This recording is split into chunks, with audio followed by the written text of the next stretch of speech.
Hey everybody, it's Aaron and... It's Daryl. Yeah, it's Daryl. We're here to talk comics. In the week of January 28th. January 28th. And here's a commercial. New from the Masters of the Universe collection. To the battle bounds! The collector case that carries more than warriors, more than weapons. Your parents put it together. To battle! Battle Bones can also help you carry on the struggle. The struggle for... All the power in the universe! He-Man. He-Man. The Battle Bones collector carry case, new from Mattel, each toy sold separately. Alright, we're back. I'm going to talk Marvel comics first this time. I know, putting Marvel first. So what do you got for us, Daryl? First of all, Secret Wars is about to go down. All I'm going to say is pay attention. If you like Secret Wars, you need to be reading Avengers and New Avengers. Wait, who is that on the cover? No, it's not Michael Jackson. It's the Beyonder. And yeah, why did they ever give him that curly hair and nasty suit? In Secret Wars 2, which was a flop, which Secret Wars 1 was awesome. And actually, 1 was awesome, 2 was not great. Anyway, New Avengers, time is running out. If you want the Ultimate Universe and the Marvel Universe and any other timelines are colliding and converging. It sounds a lot like a certain DC event back in the early 80s. Which was really, really good. Which Secret Wars came first. I just want to make sure that's it. Really doesn't matter. Point is, anyway, read New Avengers. Time runs out. The Marvel's promising an all-new Marvel after Secret Wars is over. And in fact, Free Comic Book Day, the Avengers book, you'll get a sneak peek of what the new team is going to be like after Secret Wars. Marvel and DC both have some really cool Free Comic Book Day stuff coming up. Yeah, we'll get into that another time. But anyway, New Avengers, read it. Also, if you like Avengers, you need to read Uncanny Avengers Volume 2, Number 1. Alright, so you read Axis, right? Right. You know about Scarlet Witch and Quicksilver, right? Right. Do you really? No. Actually, I do. Are they really? Are they really the children of Magneto? We're led to believe they may not be. The answers are revealed in this issue, supposedly. Anyway, but also it's a new Avengers team on Counter-Earth. Sabretooth, who's kind of a good guy. He's been inverted. You got the Vision, Quicksilver, Scarlet Witch, Rogue, Captain America, and, of course, Brother Voodoo. Brother Voodoo. Or was it Dr. Voodoo? I'm sorry. Dr. Voodoo? Why did I say Brother Voodoo? He's my brother. Yeah, he feels like a brother to you, doesn't he? Anyway, Dr. Voodoo. I don't know why did I say that? Maybe I was thinking about his brother. Brother Strange, too? Brother Strange. Brother Voodoo. Anyway, Dr. Voodoo. So anyway, read that Uncanny Avengers. Also, Spider-Man the X-Men, number 2. This looks like a good book. It actually is. I mean, it's kind of cool. Spider-Man teaching at the Jean Grey School of Higher Learning. Who's doing the writing? I can't... Some TV writer guy. I can't tell you. From what I've heard, it sounds pretty interesting. It's a cool concept. You should read it. And this is one book you should be reading. This book you should definitely be reading because female Thor and Thor, Odin's son Thor, they're getting ready to face off. Yes. And by the way, didn't his blank get cut off? It did. I mean, and... That sounds more racy than what it really does. is. It's way more racy than what it really is. Alright, he gets his arm cut off. He gets his arm cut off, yeah. And he kind of just shows up at the end, like, with his robotic-looking arm, and he's ready to go. And she's been holding everybody off for a while, so... Yeah, I don't know. Jason Aaron's really... At first, when I heard about the whole female Thor thing, I was like, I don't know. I hadn't really read a whole lot of Jason Aaron at that point, but... I jumped into really it, good. And it's been one of the best books I've read. I'd put it top 5. Yeah, I gotta tell you, Female Thor is actually really surprising. It's a very good read. If you ever wanted to read Thor, give it a shot. This book is worth reading. It's highly recommended. I'm highly recommended. I'm hooked. Jason Aaron, man, anything he writes, it's good. Yeah, anyway. Moving on. Oh, I was just trying to keep us... Amazing X-Men, number 16. This is a story that brings back the Juggernaut. But who is the Juggernaut? You've got to read Amazing X-Men, number 16. We're questioning who the Juggernaut is. Yeah, is it Kane Marco? Will it be Colossus again? Will it be Kane Marco, the original Juggernaut? I did miss him. Colossus was Juggernaut for a while. Will it be someone new? All I know is the writer promises it's going to be a big popcorn-type story. So if you like that sort of thing with the X-Men, read it. I'm for Kane, honestly. Yeah, bring back Kane Marco, but I guess sometimes you got to switch it up. I don't know. Reboot. Anyway. I mean, no, I'm just saying, like, sometimes, like, you just got to switch it up. Like, it's like, all right, we've done Kane Marco stories to death. you know, he hasn't been the Juggernaut for a number of years now, like at least since like the Avengers versus X-Men story. So I liked that story. yeah, it was good. It So, was like a video game. but I mean, me personally, I'm ready for Kane Marco. But like, if it's not him, I'm sure they've got something planned. It's the freaking Juggernaut. He's The big and he Juggernaut. smashes stuff. That's I all wrote you a need to know. song once just about the Juggernaut. Really, I like that character. Was it a serenade? No, it was more like running through walls kind of thing. That's kind of. Yeah. Was it angry? It's kind of angry. All right, that's fitting. I mean, it's got to be. It's Juggernaut. Hey, you want to sing it? No, it actually doesn't have any vocals yet. It's just Man. music. Oh, We'll put it on a video It's sometime. it's rage. When Juggernaut comes around, I will get the music for it and we can put All it in the right, background. we'll do that. All right. The Dashing Skull Club. Anyway, new Nice plug. Secret Avengers number 12. If you like funny, we mix with the Avengers. In fact, I did a recent review on the book, the first 3 issues, when you got Spider-Woman negotiating with a bomb. Anyway, it's pretty cool. Pretty cool story. It's very funny. If you like Superior Foes of Spider-Man and you like the Avengers, you like Phil Coulson from S.H.I.E.L.D., and now you got Nick Fury Jr., who is really like the Nick Fury in the movies. But anyway, but he's a lot cooler in the comics. He's got more personality. No offense, Samuel L. Sam Jackson's awesome. He's awesome, but like this, Nick Fury Jr.'s got it. Well, of course they just call him Nick Fury, but he's got a little bit more of a sense of humor. Yeah, but they should do a Nick Fury movie, in my opinion. They should, but Anyway, it's a great book. It's funny. Check it out. And I think that's it. Oh, Deadpool number 41. We're one step closer to Deadpool's death. What does that mean? Is it a joke? Is it hype? We don't know. who knows? I kind of think it's going to be a joke. It's got to be. It's Deadpool.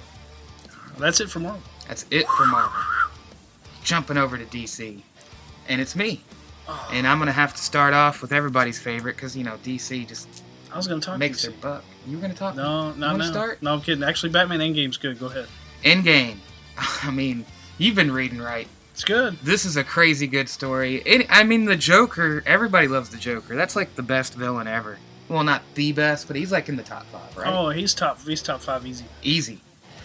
And this has just been one of those stories where you're like, as usual, a good Joker story should have you going, all right, where's this going to go? Where's he coming from? What's he going to do next? And it's got all those elements. I would tell more of the story, but we're still kind of early in this one. Yeah. I like to wait till we get about midway before I catch it. I just like what they did with his face. Yeah. That's all I can say. We're just going to go Scott leave it with Snyder, I may not be pro New 52, but great job with the Joker. that. Scott Snyder's great anyway, And while we're on Batman, let's go ahead and get Batman Eternal in there. If you guys haven't been catching up, good luck catching up. But if you have been catching up, Stephanie Brown has now been kidnapped by Catwoman, which we kind of had a preview of that a while back in Batman. So we're finally reaching that Yes. point. We're getting towards It's the end of matching Batman up. Eternal. Mad Hatter is the one that was behind all the nano stuff. I said Maxie Zeus. I said it was going to be some villain you hadn't seen in a while. Mad Hatter, okay. Yeah. Maxie Zeus was far Maxie stretch, Zeus but- did make a little appearance. The same day we talked about that, there was a little Told point. you, man. I saw him in Told there. I you. was like, oh, man, Daryl would love it. Maxie Zeus. But anyway, Batman Eternal has been like a juggernaut in a story of DC's, and you've got to catch up on it. Got anything to add before I move on? No, keep going.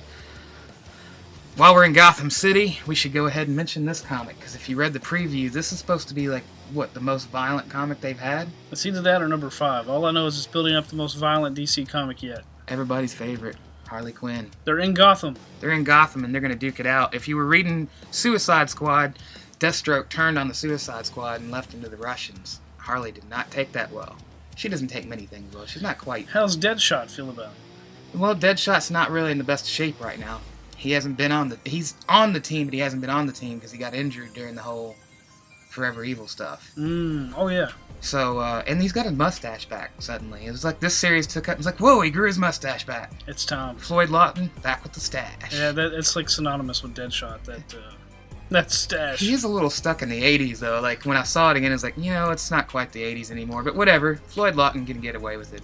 Yeah, anyway, beware the mustache. Beware the mustache.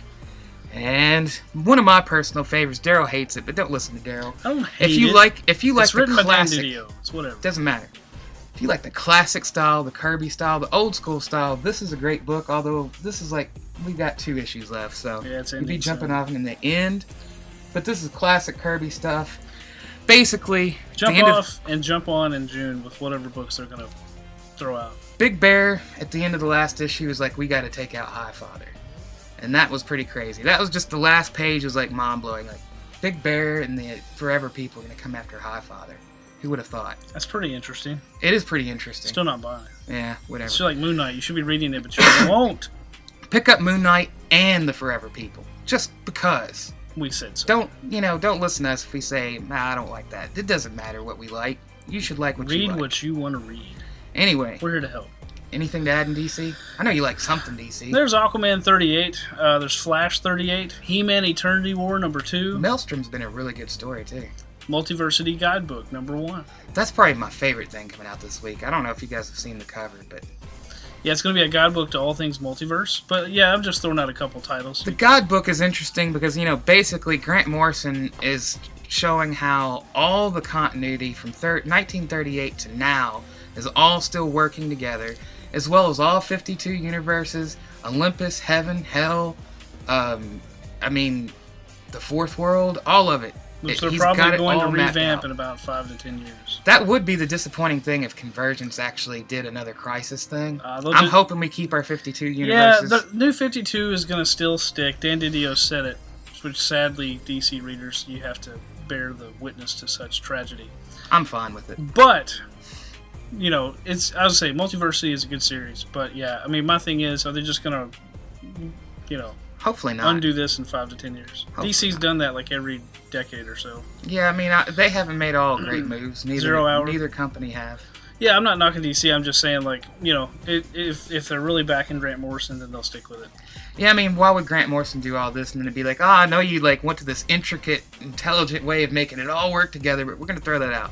Anything's possible. They may do it. Mark Waid, didn't they do that to you? I think they did. Oh, Hyper Time!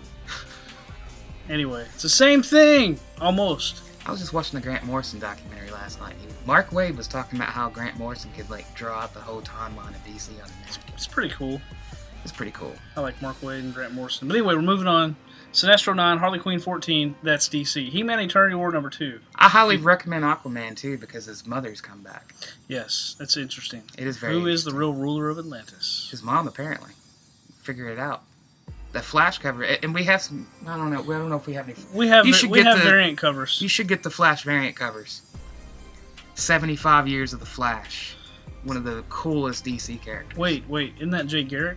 Yeah, it's including Jay Garrick from the beginning. The Flash. Does he still look like Jay Garrick from back then? Oh, there's still that Jay Garrick. You have to admit that Jay Garrick doesn't really work in today's time because he's from World War II. We kind of have to. No, but didn't World War II happen? It did happen. Wasn't there such a rich history dating back to World War II? How our superheroes joined our fighting men and women that protect our country. And that Justice Society. And to throw out any World War II comic history, although I know technically it's not. Those guys should be old. It's not. We should honor it because that's a real thing. If you like the old Justice Society, Convergence is going to have a Justice Society issue, which is going to be pretty cool. And it's only going to be 2 issues, so if you like it, buy it. Tell DC that's what you want, because somebody needs to tell them. It's like WWE; they need help. They definitely need help knowing what they should do. We need a whole other video on WWE, though. Yeah. Anyway, moving on. Independent Comics. All right, 2 books I'm looking forward to this week. King Features and Dynamite Entertainment are covering both of our faces. But anyway, we got Flash Gordon and the Phantom right here. A brand new number 1's 4-issue miniseries is written by indie writers. Flash. But anyway, they're new number 1's, and this is actually the first full-blown comic with the new Phantom in it. So these books are books you want to try. They're classic superhero awesomeness with some cool art. One of my favorite characters from that line. Yep. I liked him more than Flash, really. There better be a white horse in there. Better be. All right. I want to hear it. What's the name of his wolf? The little, is it Shadow or? I think it was Shadow. Man, it's been so long. Remember that cartoon? Read the book and tell us. We need to know. Yeah, because it's really been since that cartoon was on when we were kids. So anyway, we'll read that. Also, 2 other books for kids. Powerpuff Girls Smash Up number 1. Now, Powerpuff Girls. The girls and the guys dig this book. Superhero girls, sugar, spice, and everything nice mixed with Chemical X. Anyway, they have powers. They beat up bad guys. Mojo Jojo. Read it. Mojo Jojo. This one. Boom. Munchkin number 1. All right, gamers. You like Munchkin, the board game? Well, you can get in this first print comic, #1, an exclusive card only in this book. It's only in the first printing, so get this book while you can. Munchkin #1. That was a pretty genius marketing thing. It was. I liked it. I mean, I think it's cool. Anyway, that's all I got to say. And then, Casanova, Acedia 1, written by Matt Fraction. Also, you got a backup story by Michael Chabon. Matt Fraction, man. The Adventures of Cavalier and Clay. But anyway, new #1, check it out. It's Matt Fraction. For a second, I thought you had Rasputin. I did not have Rasputin. Rasputin's another good out book. this week as well. #4, Revival #27, Zero #14, Zero. What happens if you're a spy and you find out you've been working on the wrong side the whole time? That is pretty interesting. You can get the $1 #1 issue here on our $1 rack. Most definitely. B Planet, right? I'm gonna censor it. B Planet, get out of the screen, Daryl. This is surprisingly, well, not even surprisingly, like Kelly Sue Donnick is a really good writer, but it is a really good book. I mean, you might look at it and be like, I don't know about buying a book with that title, but you should buy that book. It is really good. Like #1 issue, this girl that goes to this planet, a prison planet of women, kind of framed, you know, as she got stood up. I like us. Can we talk about that one too? Zach recommends this book. Zach recommends that book. I think he does. I'm pretty sure he does. I'm speaking. My name is Zach, and I say this is #2. Read it. Yankel. Next up, The Sundowners. Daryl dropped it, but don't listen to Daryl. Not yet, but I'm about to. This book is awesome. For one, I'm getting to be a huge Tim Seeley fan. I don't know how much of Tim Seeley have you read? That and Grayson. Grayson's excellent. But anyway, Okay, I read so many books, it's got to knock my socks off. Literally knock them off. Like, both of them, not just one. I totally can back Daryl on this. Once you start reading so many comics, you really have to get picky about it. But I'm sticking with Sundowners because the psychiatrist just joined the team, and I mean, I have to admit, I think that's funny. that's pretty rich. You gotta like. I saw that coming. Yeah, I did too, but it was like when it happened, when I saw his outfit, it was like you just had to laugh. It was pretty funny. I'm not dropping it yet, but I'm very close. I mean, it's a bunch of crazy people that aren't really crazy, but they're still pretty crazy. I mean, I almost dropped Deathlock, which I'm glad I didn't. Deathlock is amazing. From Marvel Comics, Deathlock is like #3 and 4, Nathan Edmondson. #3 and 4, he's hit his stride. Deathlock, great book, read it. I mean, me, Marvel-wise, you know, you got Nathan Edmondson, you got Charles Soule, you have, well, he's walking over here. What do we have? You got Nathan Edmondson, Charles Soule, Jason Aaron, who am I missing? Tom Taylor. Mm-hmm. I mean, they got some excellent writers over there. Drifter #1, good indie book you should read. Last page totally hooked me. Last page totally hooked Man crashes on alien Earth. It's kind of like a space western. Wow. You got like a priest and this guy who crashes, and then he wakes up and he doesn't know where he is. On the last panel, he's explaining to someone they crashed 3 days ago, and this girl says, no, that crashed 1 year ago. So I was like, hey, what happened? Anyway, Drifter, pretty cool book. I might have to throw that in there. You should read more independents, because, I mean, that's where the writers have the freedom to do what they want. Besides, Image has got the most of the best writers and artists at this time. Forget Marvel and DC, because Image is getting to be where it's at. I'm telling you. I mean, everybody that works for Marvel and everybody that works for DC also works for Image. I think you have to have both. You gotta have superhero stuff, and you gotta have independent stuff. You do. I mean, I mean, Star Wars #1 blew me away. That was the best comic probably the whole month, honestly. I don't know. It's pretty awesome. Yeah. Anyway, Darth Vader's coming out. I'm looking forward to that one. Man, that scene with Darth Vader and Chewbacca. I said it last time. I'll say it again. Darth Vader and Chewbacca. And I'm not a Star Wars guy. I mean, I like Star Wars. I'm just not like one of the diehard, know every detail about it. I kind of lost. I mean, I got into it pretty deep, and then I kind of lost a little bit. Like most people, like I watched the prequels, and at first I'm like all caught up in the Star Wars wave, and then I'm starting to be like, you know, these movies aren't quite as interesting when you go back and watch them. I don't think they're that good. Yeah. So, I mean, it's a disappointment when you build it up in your head and it doesn't live up to it. But this comic that Jason Aaron did for Marvel really made up for it for me. Men of Wrath? Men of Wrath is a killer. You're talking about Star Wars. I'm just kidding. Jason Aaron, anything of his. Southern Bastards. Do we miss any comics? Man, I'd go back and talk about him again. It's a lot of talking for all these people out there. But I love comics. We love comics. We love comics. And by the way, we're going to shoot another video explaining something else in just a few minutes. Yes. You don't even need to know that. I'm just telling you. You can get all this stuff right here at Big Bang. Toys, comics, and games. Because